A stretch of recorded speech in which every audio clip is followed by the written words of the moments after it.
Hi, I'm William Deveneau, an estate planning attorney. Today I'm going to talk about the difference between an irrevocable and revocable trust. By the way, if you have any questions about this topic or other topics, you can reach out to me via my website, wcdesq.com, or by phone, 802-442-9800, to schedule a quick phone call or a 30-minute in-person consultation.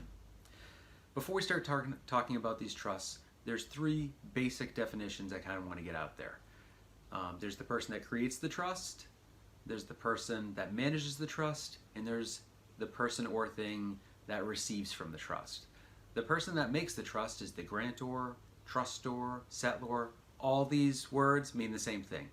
The person that manages the trust is the trustee. He's the fiduciary, or she is the fiduciary. They manage the assets, they follow the wishes of the trust.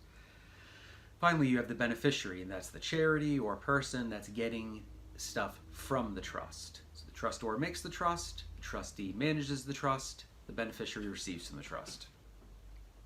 A revocable trust is a trust that can be revoked at any time. It's just an extension of the trustor.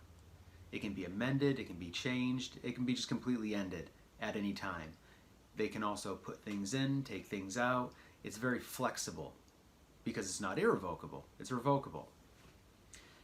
When it comes time for tax filing, it's actually just an extension of the person that created it. The trustor would report it on his own tax return. The revocable trust doesn't have its own EIN, and for all intents and purposes, it's not its own entity. It's just an extension of the trustor.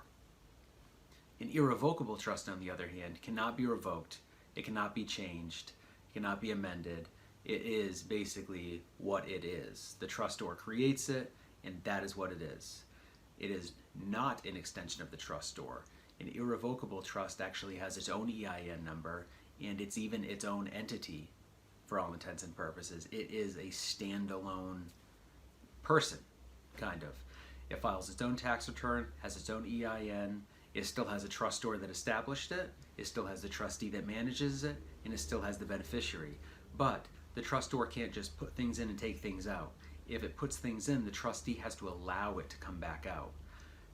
Unlike a revocable trust, which typically the trustor, the trustee, and sometimes the beneficiary are all the same person at the beginning, the irrevocable trust typically has a trustor, a different trustee, and a beneficiary that's different than the trustor or the trustor. But typically the trustee is different because irrevocable trusts are used a lot in asset protection and removing things from people's estates. Both of these things serve different purposes. This is a real basic overview of trusts because they can become quite complex, and there's several different types of irrevocable trusts, which I'm going to get into in a few more episodes. But if you have any questions about this topic or other topics, reach out to me via my website, wcdesq.com, or by phone, 802-442-9800, and schedule a time to come in and we can talk about this and talk about your estate plan, where this fits in, and if it fits into your plan. Have a great day.